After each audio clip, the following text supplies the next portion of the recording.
crazy. Yeah. But even then, you know, because again, my agenda was always about getting the business done. You know, I had a company that I was trying to build, and that's kind of where my focus was. And I feel like, you know, people can do business even if they don't necessarily like each other. Like I say all the time, like, this isn't your friend. You're not sleeping with. You're not taking them home. Yeah. You know. But it's a little different for me now. I will say that, you know, because I kind of like to like the people that I'm in business with right now. But I really didn't subscribe to that whole shit. You know, all the stuff that went on, I knew about it, of course. There were days when it was, you know, big rich. Let me walk you to the car. I'm like, okay, great. Should I stay home tomorrow? Let me know. You know, like, no, but he's not worth anything to you. You know what I'm saying? Well, so like, if he dies, I can work on generating income from him. So like, Jackson, yeah, exactly. I mean, but I'm just saying, was there any tactics that you guys used to try and diffuse that so he didn't get himself into those? I mean, listen, again, I'm not even going to sit here and try to say that he was, you know, controllable in any way, shape, or form, because again, this is somebody who was very clear. Right. He and 50's not a knuckle. You know, he's not running around acting crazy just for the hell of it. You know what I'm saying? Everything he says, everything he does, he's very strategic with it. That's all I will say. You've managed numerous artists, and it seems like hip hop has a revolving door. Like, people are cool one minute and then they're out of style the next. What do you think gives an artist staying power in this industry? I think their ability to continuously grow. I think their ability to kind of look at the market, and that's all part of the growth, see what the changing trends are, and not necessarily change who they are, but grow in that direction so that they're servicing. Because listen, I say to them all the time, unless you're making music for your family and friends at the crib, you have to, you know, cater to what people want to some extent. You know, the consumer does dictate. Unless you're in this for critical acclaim and not commercial success, you have to be conscious of what the consumer is asking for. And hopefully what they're asking for is in line with who you are and what you're serving up. But you also have to grow, and you have to continuously evolve so that you have something new to offer them. You know, so I think that that's probably, you know, the key to longevity, is being able to, you know, continuously evolve in your field as an artist. What makes you get excited about an artist and makes you want to work with them?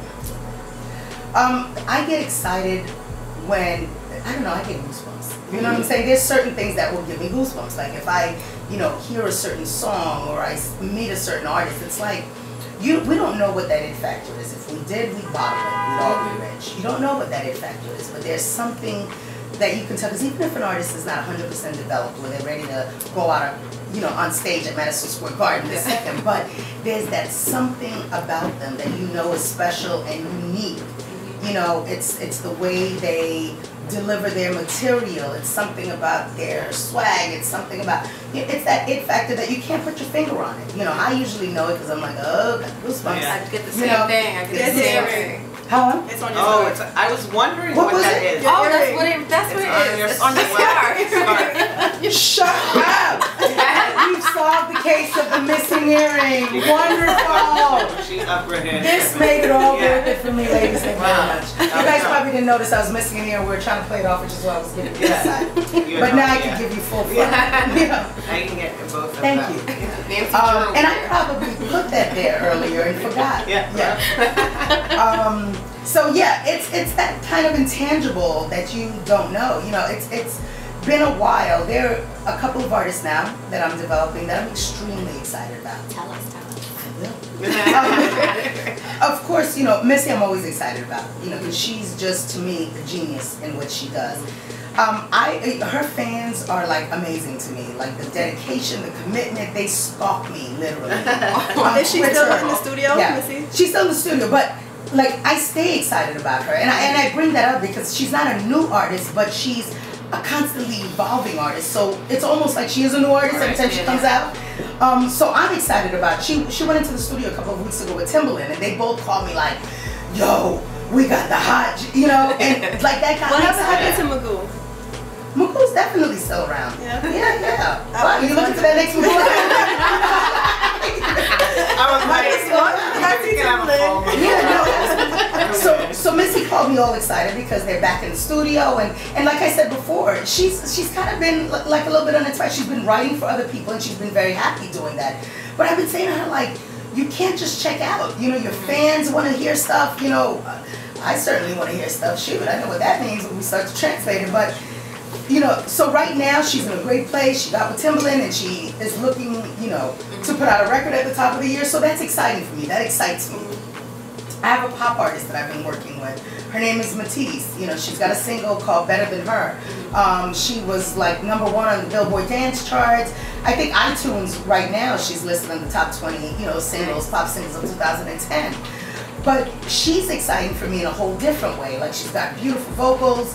She, you know, great artist and great presence, but what's exciting for me about her is that she also has that it factor that you can't put your finger on, and I think that there's a very specific lane that she fills because you know, when you look at the market and you look at what's out there, I think when young girls, you know, are growing, you know, young white girls who kind of follow, you know, pop music and lifestyle, they really have nobody to go to that isn't super straight-laced. I think Taylor Swift is great, but she's kind of straight and narrow. Right. And then you've got, you know, the Keshas and the Gagas that are genius in their own right, but they're aspirational in a very different way. You know what I'm saying? Like, who's like, I want to get that outfit that I want to wear my hair like Kesha. It doesn't exist, you know?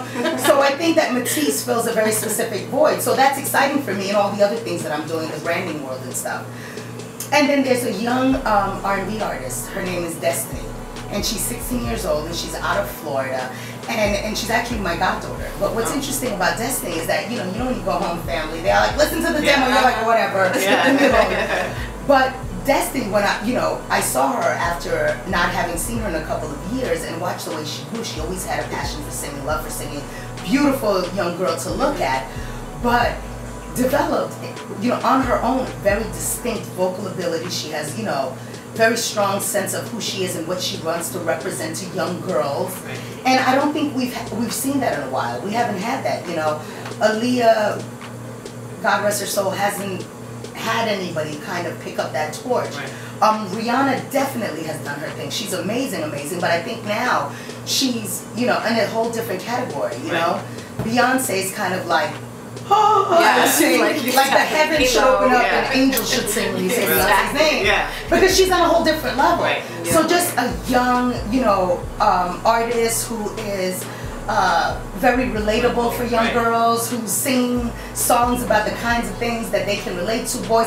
But she has a song now on her MySpace page that's called Super Goddess, right? And what she's singing about is like, you can maintain your self-respect and still be fly. You know, don't think that's corny.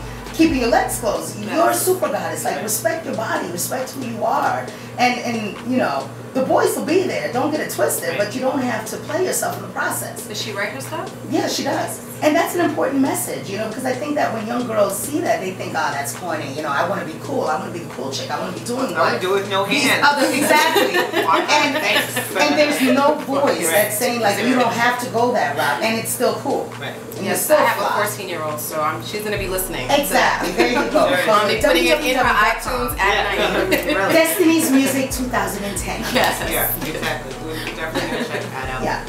And then my little rapper, my little genius, you know, Busy Crook. Who was supposed to come up tonight? What happened? What happened? Tell us. But let me tell you, Busy is, I probably can say without a shadow of a doubt that I have not been excited about a rapper. You know what I'm saying? Since Busy. Because, or since, I don't know, in my, you know, roster of clients, Busta. You know, Busta's great, but Busy is young, he's incredible, lyrically talented, you know, swagged out. He's, you know, an incredible talent. And what I've been trying to get him to understand is that this, you know, there's a business side to this. And if we're going to do this, we're going to do this for real. Like, mama has no time to waste, you know, and stuff. And I think what's happened, when you're really talented and you come from a place where you're like a superstar, you know, before you've even sold record one, I think you need to go through a process to get your head right. I was just talking to Peter Paul.